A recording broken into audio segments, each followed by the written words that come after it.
चलिए स्टार्ट करते हैं। मोहित ज्वाइन नहीं कर पा रहे हैं इस पर, जैसे कि आपको पता ही है, मोहित बताए भी थे आप लोगों को, तो कहाँ गए हैं, इस वजह से रिकॉर्ड हो रहा है। और वैशाली आप वीडियो ऑन कर लें। चलिए स्टार्ट करते हैं। हम आज स्टार्ट करेंगे सिविक्स। सिविक्स का पहली चीज़ तो पढ़ाने का उद्देश्य क्या है। आपके स्कूल की बुक में छोटी सी एक जगह लेते हैं, ठीक है, आखिरी कुछ चैप्टर्स में सिविक्स रहता है। इसका कारण ये है कि हमें हमारे मौलिक अधिकार नहीं पता, हमें फंडामेंटल राइट्स नहीं पता, हमारे कर्तव्य नहीं पता, कर्तव्य का पालन करना हमें नहीं आता। और ये सब कई कारण हैं जिसकी वजह से हम कॉन्स्टिट्यूशनल होने के बाद, एक हमारा डेमोक्रेटिक कंट्री होने के बाद बहुत सारे राइट्स हमारे छीन लिए जाते हैं अलग अलग नेताओं के द्वारा, और हम कुछ नहीं कर पाते क्योंकि हमें पता ही नहीं रहता एग्जैक्टली, कुछ भी नहीं पता रहता है कि हाँ वो कैसे हम फंडामेंटल राइट्स का, फंडामेंटल ड्यूटीज़ का, कैसे हम अपने ह्यूमन राइट्स का वायलेशन होने से रोक सकते हैं, उनके खिलाफ कैसे एक्शन ले सकते हैं। वैशाली सार्थक वीडियो ऑन कर लें तो अच्छा रहेगा, अच्छा लगेगा। चलिए, तो उसमें हमारे पास एक बहुत बड़ा, हमारे पास ये रूल है कि हम एक गवर्नमेंट को चूज़ कर रहे हैं। अमूमन आज भी लोग, ये सिविक्स पढ़ाने का एक कारण ये है क्योंकि आज भी अमूमन भारत देश में बहुत सारे ऐसे नागरिक हैं जो कि जाति, धर्म और वर्ग विशेष होकर के वोट करते हैं, ठीक है।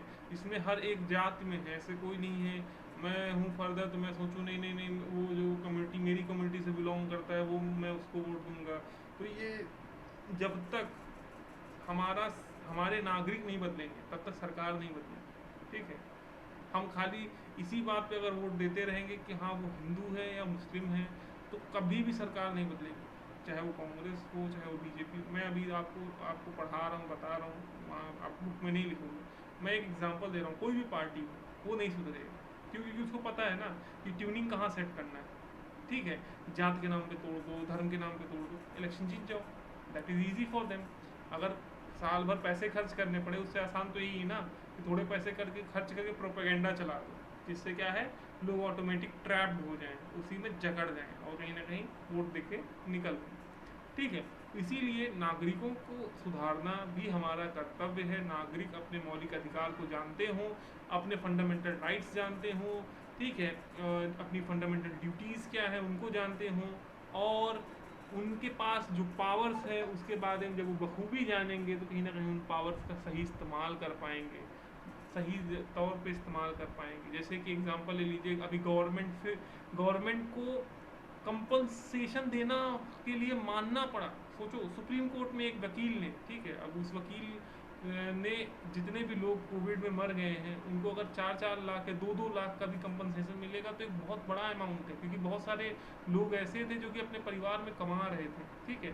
वो कैसे पॉसिबल हो पाया, क्योंकि वो जो व्यक्ति था जो जिसने याचिका डाली, कहीं ना कहीं वो इंटेलेक्चुअल था, वो पढ़ा लिखा था, जानकार था, ठीक, उसे पता था कि हमें कैसे अपने कानून का इस्तेमाल करके सरकार से लड़ना है, ठीक है। वो फाइट करने तो नहीं गया, स्ट्रगल करने तो नहीं गया, धरना प्रदर्शन नहीं दिया, कुछ नहीं किया, कोर्ट के अंदर बैठे बैठे ही सरकार के फैसले चेंज कर दिया, ठीक है। बस उन रूल बुक्स की मदद से, उन लॉज की मदद से अपना काम कर लिया। ना कोई वायलेंस हुआ, ना कोई लड़ाई, ना झगड़ा, कुछ भी हमें देखने को नहीं मिला। तो वही चीज़ हमें तब कर सकते हैं, हमारा हर एक आम नागरिक कर सकता है, जब हमें अपने अधिकारों के बारे में हमें ज्ञान होगा, हमें अपने जो राजनीतिक सिद्धांत हैं, हमें जो लोकतांत्रिक सिद्धांत हैं उनके बारे में ज्ञान होगा। स्टार्ट करते हैं यूनियन लेजिस्लेचर से। ये है फर्स्ट यूनियन लेजिस्लेचर, इसका पहला चैप्टर है यूनियन पार्लियामेंट, ठीक है।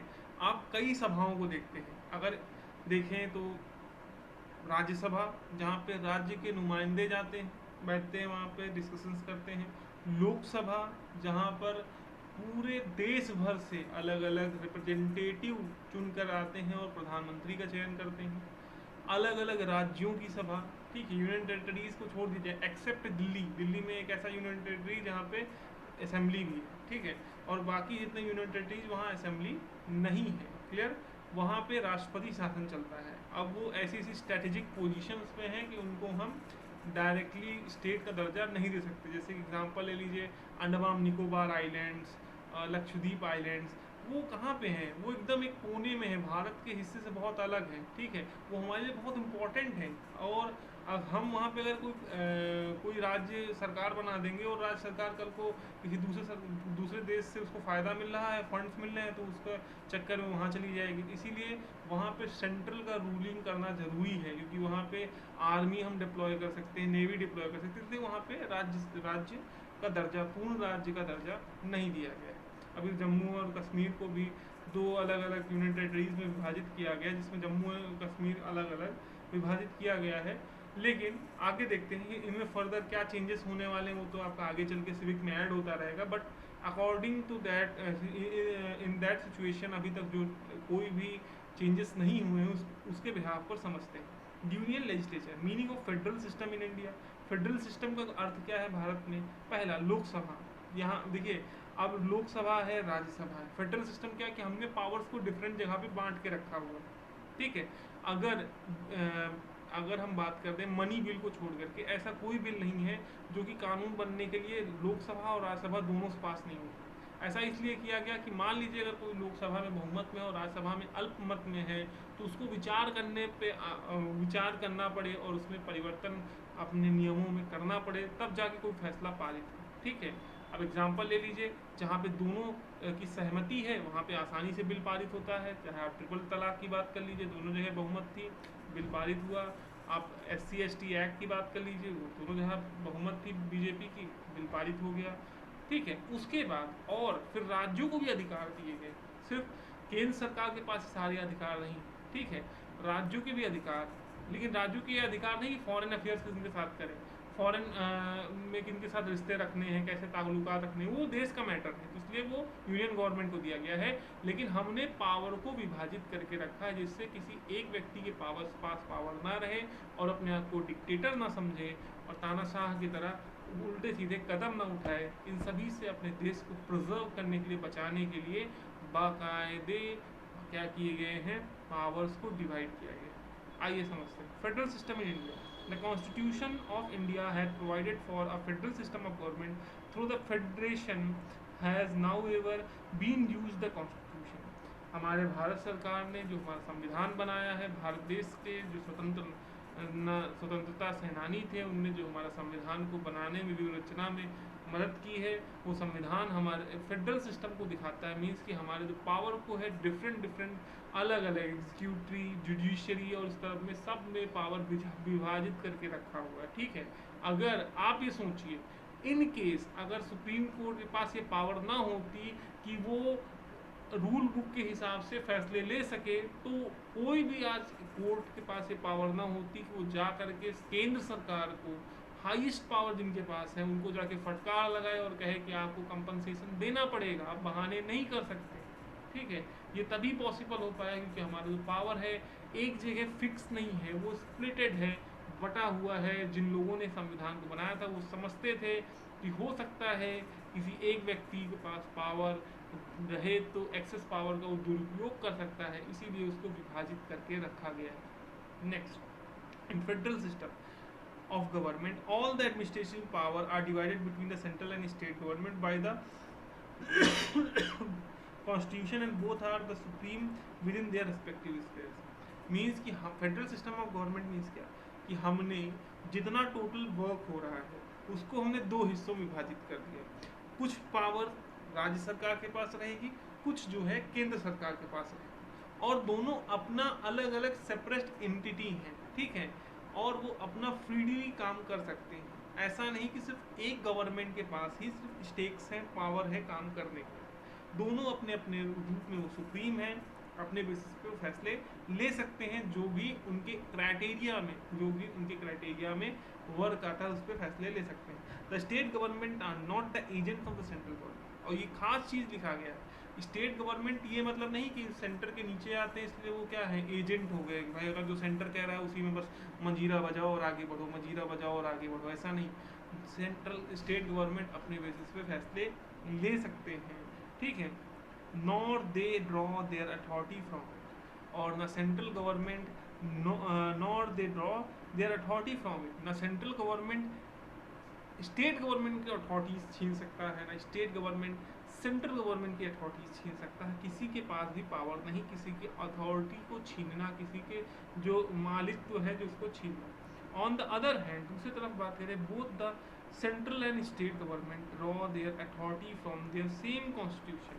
दोनों के पास क्षमता कहाँ से आती, ताकत कहाँ से आती, रूल करने की पावर कहाँ से आती, ठीक है, फ्रीडम कहाँ से आती फैसले लेने की। वो सारा फ्रीडम ताकत जो उन्हें मिलती है वो हमारे संविधान से मिलती है, हमारे कॉन्स्टिट्यूशन से मिलती है, ठीक है। India has adopted for a federal system of government though with a strong unitary base, ठीक है। फेडरल सिस्टम गवर्नमेंट ने बनाया है, लेकिन फिर भी at last we as a nation are united, ठीक है। We as a complete nation are united, either the powers of central government, either the power of state government, everyone using their stake to just go through all the citizens, but they are all ultimately being united, ठीक है। सबके पास power, सब power का इस्तेमाल कर रहे हैं अपने नागरिकों के लिए, लेकिन आखिर में सब एक साथ होते हैं, एक होते हैं, ठीक है। कहीं भी आप देखते हैं अगर मीटिंग्स होती हैं तो ऐसा नहीं है कि बीजेपी की जहाँ गवर्नमेंट नहीं है वहाँ के चीफ मिनिस्टर्स नहीं बुलाए जाते हैं, उनके साथ बातचीत नहीं की जाती, उनके साथ भी बातचीत की जाती है।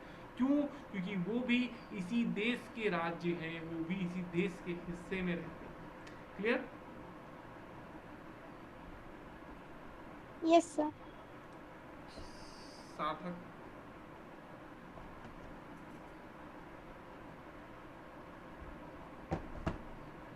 सार्थक?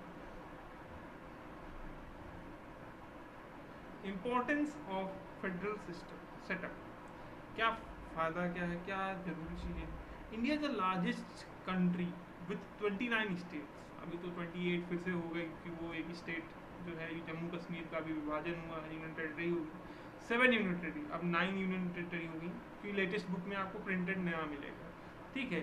एक बड़ा देश है जिसमें लगभग 29 राज्य हैं और 7 यूनियन टेरिटरीज हैं। वो राज्य, वो छोटे छोटे राज्य जिनके ऊपर रूल करने का अधिकार सीधा सीधा किसके पास है, सेंट्रल गवर्नमेंट के पास है, ठीक है। एक्सेप्ट दिल्ली, दिल्ली में पावर आर डिवाइडेड, कुछ जो है वहाँ पे उसके पास है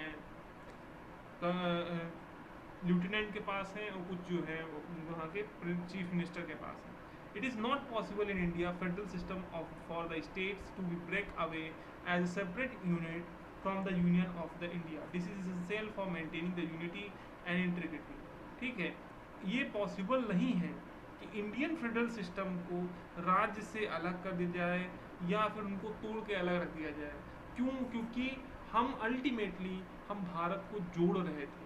जिस समय पर ये संविधान लिखा जा रहा था उस समय सरदार वल्लभ भाई पटेल हमारे लौह पुरुष वो कहीं ना कहीं काम कर रहे थे कि कैसे हम उन राज्यों को, जिन राज्यों में प्रिंसली स्टेट होने का सपना देख रहे हैं, उनको अपने देश में जोड़े। उसमें से हैदराबाद भी आता है। वहाँ के निज़ाम को पानी के लिए तरसा दिया था, चारों तरफ से क्लोज कर दिया था, वाटर्स, पानी नहीं जा सकता था वहाँ पे। और एट लास्ट जा कर के वो फाइनली क्या बन पाया, हैदराबाद हमारे देश का हिस्सा हो पाया।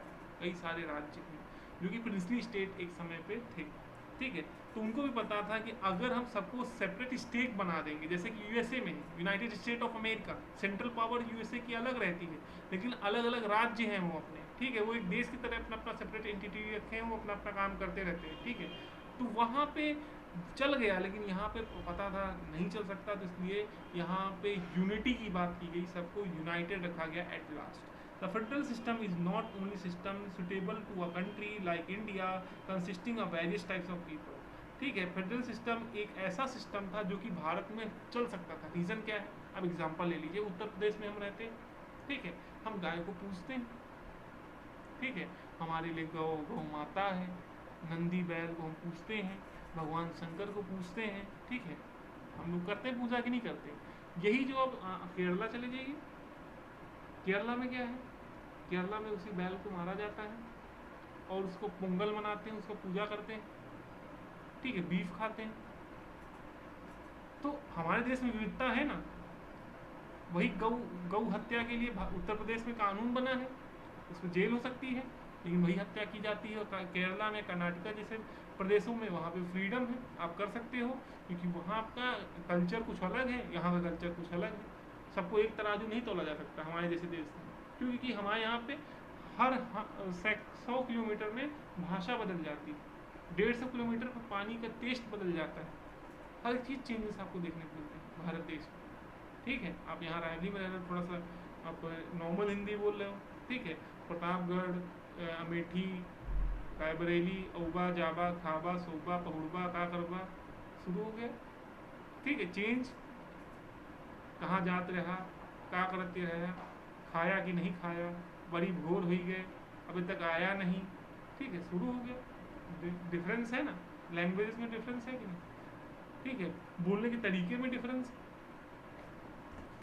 और थोड़ा चले जाओ तो बॉर्डर पार कर दो, बिहार चले जाओ, फिर देखो फिर किस तरह की भाषा वहाँ उपयोग की जाती है, आप लोग को चित परिचित है, कुछ बताने की जरूरत नहीं है। चलिए, तो फिर आपके जो देश में है हर जगह विविधता पाई गई, ठीक है, हर जगह बराबर सोर्सेस नहीं है, और ना हर जगह एक ही कल्चर मानने वाले लोग भी हैं, ऐसा भी डिफरेंस है। तो इसीलिए जरूरी ये था कि हम फेडरल सिस्टम ही अपना सकते थे, क्योंकि हर एक सेपरेट अलग अलग राज्यों के अलग अलग कानून बनते हैं।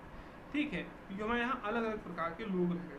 ठीक है, हमारे यहाँ भाई स्टार्टिंग में आर्यन आए, आर्यन एक लड़के का नाम है, कई बार जब आर्यन बोलते तो याद आता है अरे वो आया, नहीं वो नहीं आया, आर्यंस आए स्टार्टिंग में, उसके बाद फिर मुगल आ गए, मुगल आए, उसके बाद फिर आ गए फिर ब्रिटिश आ गए, अब कितने प्रजातियाँ आप आ गई होंगी। ठीक है, अब आप आर्यन में जो नॉर्थ इंडिया साइड है उधर आपके कई सारे ग्रुप्स मिलेंगे। ठीक है, ये क्षत्रिय है, वैश्य है, शूद्र है, ये ब्राह्मण है, तरह तरह की डिविजन्स करके रखे हैं हम क्लास में। ठीक है, फिर उधर साउथ इंडिया साइड चले जाओ, ये तमिलियन है, ये कैनेडियन है, ये है वो है, ये तमिल भाषा बोलने वाले हैं, ये दूसरी भाषा बोलने वाले हैं। मैं किसी की डिसरिस्पेक्ट नहीं कर रहा हूँ, मैं बता रहा हूँ किस तरह का डिवीज़न आपके भारत देश में। फिर उसके बाद अंग्रेज लाए तो क्रिश्चियनिटी लेके आए, क्रिश्चियंस को जीसस को मानने वाले लोग हैं, बुद्धिज्म को मानने वाले लोग हैं, जैनिज्म को मानने वाले लोग हैं। ठीक है, पैगंबर साहब को मानने वाले लोग हैं। ठीक है, और हम भूल नहीं सकते गुरुद्वारा जाने वाले भी लोग, सिख। तो कितनी विविधता हमारे देश में। तो इसलिए यहाँ पर सबसे सुटेबल, सबसे सटीक कोई राज करने का तरीका था, वो कौन सा था? Federal system. This is the of utmost importance if India is to be saved from the separatist forces fighting for the fragmentation and provincialization of the country। जिस समय हमारा देश आज़ाद हुआ था ना, उस समय बहुत सारे लोग थे, पाकिस्तान बना तो सिख कह रहे थे हमें खालिस्तान चाहिए, कुछ हिंदू कट्टरवादी कह रहे थे हमें एक अलग हिंदू राष्ट्र चाहिए।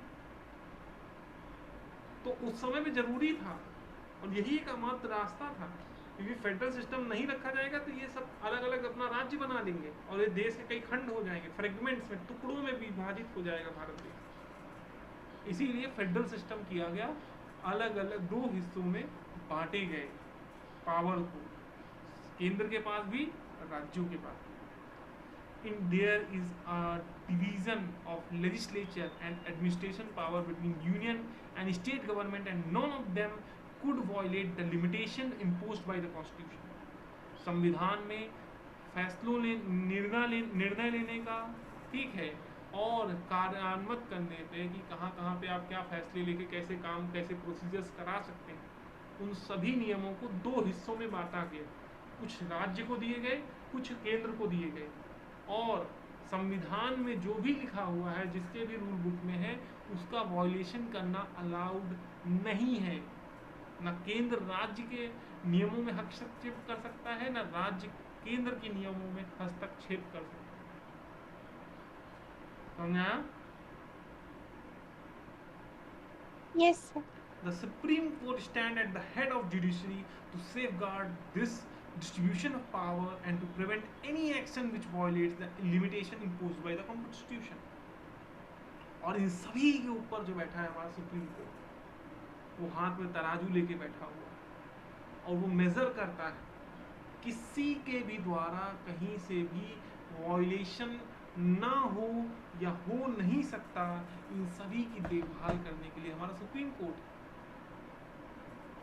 ना स्टेट अपनी रूल्स एंड रेगुलेशन की जो लिमिट है उसको क्रॉस करे, और ना सेंटर जो उनकी रूल और रेगुलेशन की लिमिट है वो उनको क्रॉस करे। इसीलिए दो अलग अलग सेपरेट हमने एंटिटीज बनाई हैं, अलग अलग ग्रुप्स बनाए हैं, ऑर्डर्स पास करें, और उसी कॉन्स्टिट्यूशन के हिसाब से सुप्रीम कोर्ट किसी भी डिस्प्यूट में केंद्र का राज्य के बीच में हो, राज्य का राज्य के बीच में हो, उसमें इंटरफेयर करने का काम और फैसले लेने का काम उसी कॉन्स्टिट्यूशन के हिसाब से ही करती है आपकी सुप्रीम कोर्ट। ठीक है। नेक्स्ट, सुप्रीम कोर्ट भी, मैंने कहा ना, सुप्रीम कोर्ट भी केंद्र सरकार का एजेंट नहीं। सुप्रीम कोर्ट के दिल्ली में, इसका मतलब वो ना केंद्र सरकार का एजेंट नहीं है, और ये भी नहीं कह सकते केजरीवाल को मेरे एजेंट हैं, ये मेरे कहे हुए अनुसार वो फैसले लिए जाएंगे। वो अपनी बात कहेंगे और वो सिर्फ संविधान की बात को मानेंगे, किसी और की बात नहीं। चाहे वो प्रधानमंत्री हो, चाहे वो राष्ट्रपति हो, चाहे वो चीफ मिनिस्टर हो, चाहे वो गवर्नर हो, कोई भी, वो अपने नियम की जो किताब है उनके अनुसार काम करेंगे। Clear? Yes, sir. Okay. The states have been given the right to participate in the function of the government. सरकार के कार्य में भाग लेने का अधिकार राज्यों को भी दिया गया है। कैसे दिया गया है? India has the bicameral legislature, Lok Sabha and Rajya Sabha mainly comprises representative of state. अब बहुत सारे ऐसे नियम बनाए जाते हैं, नए नियमों को जोड़ा जाता है हमारे संविधान में, उन सभी प्रोसीडिंग्स में राज्यों का भी इंटरफेरेंस रहता है। कैसे रहता है? क्योंकि जो राज्यसभा है उनसे भी कोई भी फैसला हो वो पारित होना कंपलसरी, जरूरी। और राज्यसभा में कौन रहता है? राज्यसभा मेंबर रहते हैं। वो राज्यसभा मेंबर कहाँ से आते हैं? वो राज्यसभा मेंबर राज्यों के द्वारा चयनित रिप्रेजेंटेटिव्स रहते हैं, नुमाइंदे रहते हैं। ठीक है। अब हो गए सर राज्यसभा के इलेक्शन में हम वोट तो करने जाते नहीं। राज्यसभा का जब इलेक्शन होता है उसमें वोट करते हैं MLA, member of legislative assembly. ठीक है। जो राज्यों की सभा है उसमें कौन जाता है चुन करके? हम लोग किनको चुनते हैं? एमएलए को चुनते हैं। वही एमएलए जा करके राज्यसभा मेंबर को चुनते हैं, और राज्यसभा मेंबर्स का नंबर कितना रहेगा वो डिसाइड करने का काम अकॉर्डिंग टू द पॉपुलेशन करते हैं।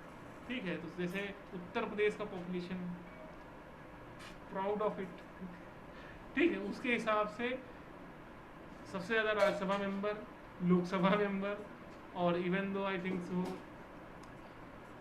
यहाँ पे जो असेंबली इलेक्शंस होते हैं उन सभी में सबसे ज़्यादा नंबर ऑफ मेंबर्स यूपी के ही रहते हैं। इसीलिए अमूमन होता है कि यूपी अगर जो कोई जीत गया वो पूरा देश जीत जाएगा। क्यों? क्योंकि यूपी बड़ा क्रूशियल रहता है। क्यों? क्योंकि यहाँ पे हर एक तरह के जातिगत भी चुनाव होते हैं, धर्म के नाम पे भी हो जाते हैं चुनाव, कई बार फिर फालतू के बवाल में चुनाव हो जाते हैं। ठीक है। कुछ भी हो जाता है यहाँ पे, कुछ डिसाइडेड नहीं। ठीक है। वैक्सीन की 2 डोज एक साथ लग जाती है। ठीक है। बिना वैक्सीन के सिरिंज घुसे करके निकाल दिया जाता है। ठीक है। आजम खान की भैंस खो जाती है तो उसको खोजने के लिए पुलिस और दरोगा लग जाते हैं, और लोग मार दिए जाते हैं तो पुलिस दरोगा आते तक नहीं। हर एक तरह की चीज़ यहाँ होती है, पुलिस वाले भी मार दिए जाते हैं। तो अब देखो ना, कुछ भी हो रहा है यहाँ पे, कोई भी चीज़ हो रही है उत्तर प्रदेश में खास। ठीक है। हमारा खुद का राज्य, हम खुद उस राज्य में रहते हैं, बट जो सच्चाई है उसको झूठला नहीं सकते। क्लियर? नेक्स्ट बात करते हैं, आगे बढ़ते हैं। No system of federation can be successful unless both the union and state have the adequate financial resources to enable them to discharge their duties. हम बैठे हुए हैं, हमने कहा वैशाली जी लाइट की व्यवस्था कम, 4 बल्ब लगवाइए यहाँ पे, एकदम चमक जाए। ठीक है। हम 18 के हैं, 20-21 के हैं, हम कम से कम 15 के लगने लगे तब ठीक रहेगा, हैं? और इधर एक DSLR कैमरा लग जाए फ्रंट में, और कैमरे के साथ जो भी फुटेज रहे वो डायरेक्टली लैपटॉप पे जाए, और मैं एकदम यंग मोदी जी की तरह लगूँ, दाढ़ी वाड़ी उड़ा दूँ, एकदम बढ़िया। ठीक है। चलिए अब थी मजाक की बात, लेकिन ये सारे फैसले के लिए हमने कह तो दिया वैशाली से। अब वैशाली सोच रही है इतना ये लंबी लंबी बातें बता तो दी हैं, हम करें कहाँ से, फंड्स कहाँ से? तो सीधी सी बात है, चाहे केंद्र सरकार हो चाहे राज्य सरकार हो, फैसले तो ले लिए, ठीक है। अब फैसले के लिए फंड कहाँ से आएगा? अब फंड कहाँ से आते हैं? वो रिसोर्सेज क्या हैं? टैक्सेस। इसी के लिए आपने पहला चैप्टर पढ़ा था आईसीएससी बोर्ड में, जो कि आपने ऑफलाइन पढ़ा था, first chapter only, that is CGST, SGST, GST। वो क्या है? ये इन फेडरल गवर्नमेंट के रिसोर्सेज हैं। अगर कोई केंद्र सरकार का नुमाइंदा कहता है कि आपको फ्री वैक्सीन दी जा रही है, तो आप उससे पलट के जवाब क्वेश्चन पूछो, आप कहाँ फ्री वैक्सीन दे रहे हो? You are taking tax from us. Petrol के जरिए बिस्कुट टाफी कुछ भी खा रहे हैं उसमें टैक्स लग रहा है, ठीक है। तो आप फ्री कहाँ दे रहे हो? एक अच्छा वॉइस लैग कर रही है, आई थिंक सो नेटवर्क में आपके साइड इशू है सार्थक, और अगर ऐसा है कुछ वॉइस लैग कर रही है क्या आपके साइड भी वैशाली? No, sir. या तो आई थिंक सो सार्थक आपके साइड कुछ नेटवर्क इशू होगा, तो रिकॉर्ड हो रहा है तो प्लीज़ देख लेना अगर आपको लगे कुछ ज़रूरत हो। और तो मैंने वैसे बताया ना क्या है कि भाई अगर कोई भी केंद्र सरकार का लोग कहें, अगर कल को यूपीए कहे कि हम 70 साल तक थे, कांग्रेस के कहे 70 साल तक थे हम, 70 साल में हमने अपना सारा पैसा लगा दिया देश को आबाद होने में, कैसा पैसा लगाया भाई? कौन सा पैसा लगाया? एक पैसा दिया क्या? नहीं दिया। सारा रिसोर्सेज कहाँ है? हम ही, ठीक है। हम ही वो कोल्हू के बैल हैं जो घूमते रहते हैं, और जो वो तेल निकलता है, वो तेल कौन खाता है? वो जो है सरकार खा रही है, ठीक है। तो जो रिसोर्सेज के बिना, या हम कहें डायरेक्टली कहें फंड्स के बिना, या हम कहें रकम के बिना, या हम कहें रोकड़े के बिना, कोई भी सरकार कोई भी फैसला ले, कोई भी पॉसिबल नहीं है उसको कार्यान्वित करना या उसको लागू करना, क्योंकि सबके लिए हमें फंड्स की आवश्यकता होती, पैसों की आवश्यकता होती। That's why funds are necessary, they are just required, compulsory. The Constitution of India has made provision for the distribution of revenue between the center and the state। इसीलिए जो हमारा भारत का संविधान है, हमारे महान भारत देश का जो संविधान है, उसने हमारे जो फंड्स कलेक्ट होते हैं, रेवेन्यू कलेक्ट होता है, हमारा टैक्सेस कलेक्ट होते हैं, उनको विभाजित करके रखा हुआ है। कैसे? कितना टैक्स जो है वो गवर्नमेंट ऑफ इंडिया लेगी, मीन्स सेंट्रल गवर्नमेंट, और कितना जो है स्टेट गवर्नमेंट टैक्स कलेक्शन ले सकती है, किन किन चीज़ों का टैक्स ले सकती है। This distribution has insured the acquittal distribution of the financial resources between the two. और इससे ये हो गया, फाइनेंशियल डिस्ट्रीब्यूशन करने से हो गया, किसी प्रकार की फाइनेंशियल प्रॉब्लम्स पे जो है एक दूसरे पे आरोप प्रत्यारोप या लड़ाई नहीं की जा सकती, ठीक है। अब एक बात आप जान लीजिए, केंद्र सरकार के पास ज़्यादा स्रोत हैं टैक्सेस के लिए as compared to the state governments, because financial crisis को सुधारना, फॉरेन अफेयर्स में, डिफेंस में जो फंड्स एक्स्ट्रा खर्च होता है, वो सारा खर्च केंद्र सरकार को झेलना रहता है। इवन दो जो सांसदों की और विधायकों की सैलरी भी आती है, उन सब का भी फंड्स, आपदा प्रबंधन, इन सब का फंड्स केंद्र सरकार को देखना पड़ता है। इसलिए as compared to the state government, resources are more in central government. Central government में ज़्यादा रिसोर्सेज हैं, ज़्यादा फंड्स हैं as compared to the state government. Next बात करते हैं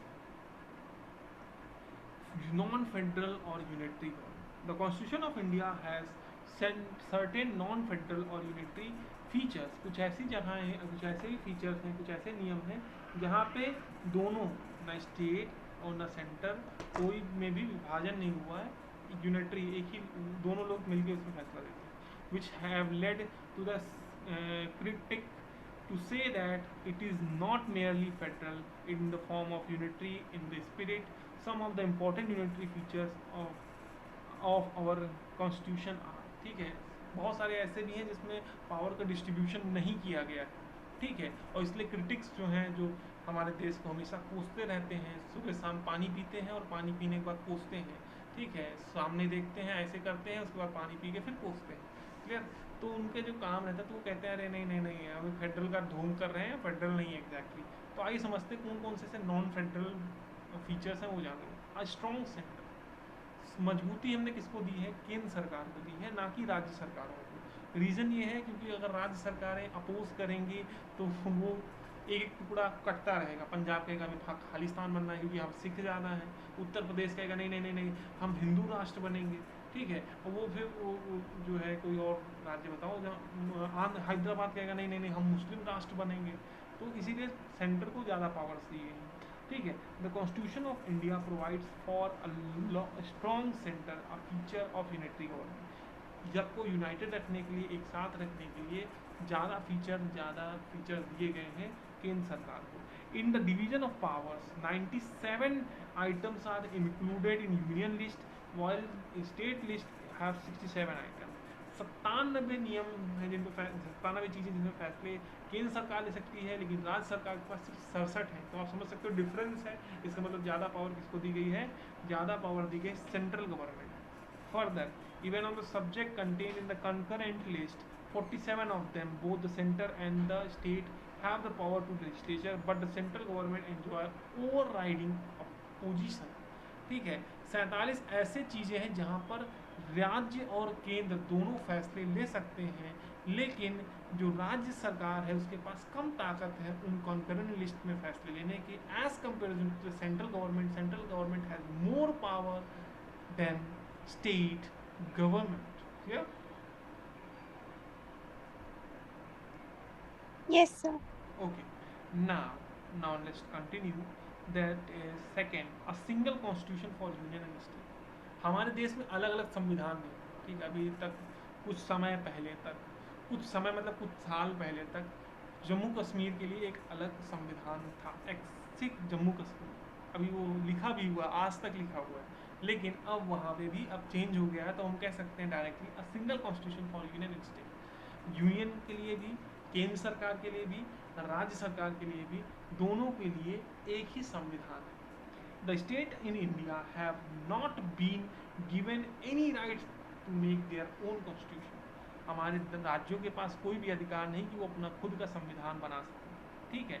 ऐसा अमेरिका में है। अमेरिका में कई सारे राज्य एक साथ, हम पढ़ते नहीं यूनाइटेड स्टेट्स ऑफ अमेरिका, इस कई स्टेट्स एक साथ आए हैं तब जाके यूएसए बना, क्लियर। तो वहाँ पे अलग अलग फेडरल गवर्नमेंट में अलग अलग जो वहाँ का प्रेसिडेंट होता है, ठीक, कहाँ का, अलग अलग स्टेट का, उनके पास ज़्यादा पावर होती है as compared to the US president. We can say Donald Trump, Joe Biden, ठीक है, वो अपने आंतरिक मामले में फैसले ले सकते हैं, उनके पास ज़्यादा पावर रहती है। लेकिन हमारे देश में ऐसा नहीं है, हमारे राज्यों के पास खुद का संविधान बनाने का कोई भी अधिकार नहीं, ठीक है।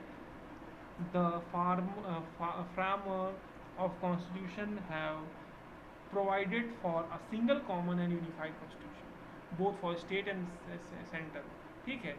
और जो फॉर्मर थे, जो जिनने संविधान बनाया था, हमारे भीमराव अम्बेडकर साहब, ठीक है, उनने जो है एक ही संविधान दिया राज्य और केंद्र के लिए, जिससे दोनों एक अलग अलग विभाजित ना रहे। एक खास चीज़ और, खास चीज़ क्या है, इसमें लिखा हुआ है except for state of Jammu and Kashmir which has its own constitution, जिसके पास खुद का संविधान है आर्टिकल 370 के तहत, लेकिन आज वो भी हट चुका है। नेक्स्ट, फ्लेक्सिबिलिटी ऑफ कॉन्स्टिट्यूशन हमारा जो बनाया था, बाबा भीमराव अम्बेडकर ने नहीं कहा था, बाबा साहब अम्बेडकर ने नहीं कहा था मैं जो बोलता हूँ वही माना जाएगा, ठीक है, ऐसा नहीं कहा। मैं जो बोलता हूँ वही कानून है, मैं भगवान हूँ, ऐसा कुछ नहीं कहा, ठीक है। उनको पता था कि आने वाले समय में परिवर्तन हो सकते हैं, आने वाले समय में इंटरनेट आएगा, उनको पता भी नहीं था। तो हो सकता है कि परिवर्तन हो सकते हैं, ज़रूरत पड़ सकती है कि कानून में परिवर्तन करने की। The constitution of India is rather flexible, उसमें परिवर्तन किए जा सकते हैं।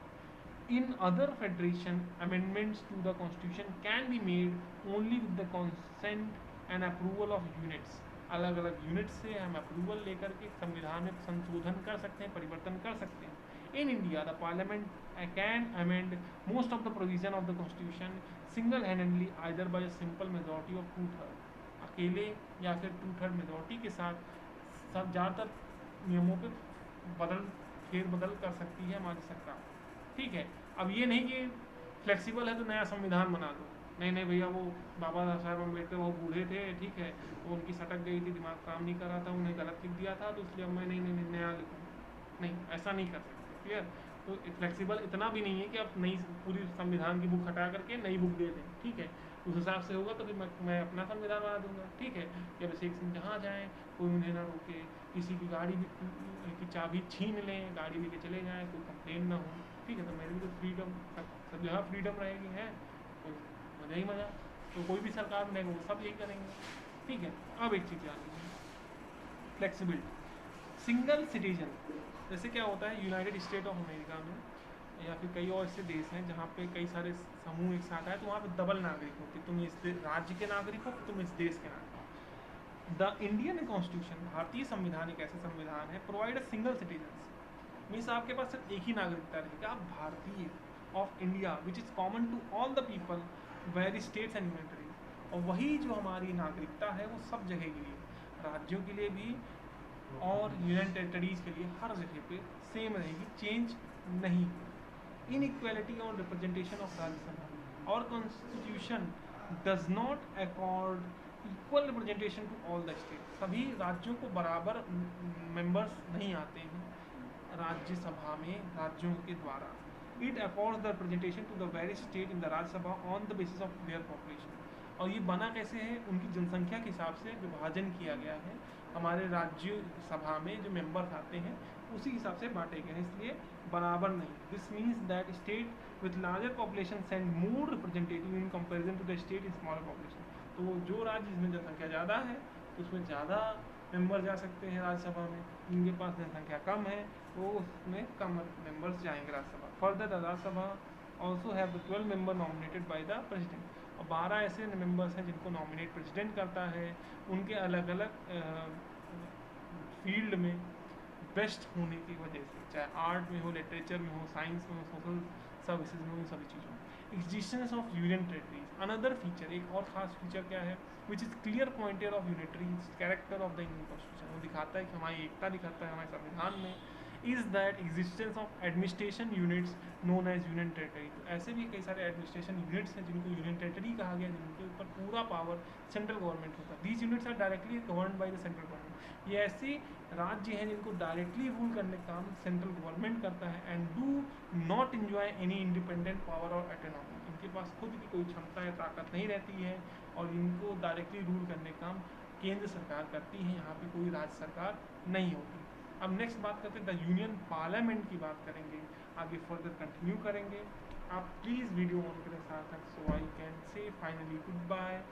Okay okay, good bye everyone, take care.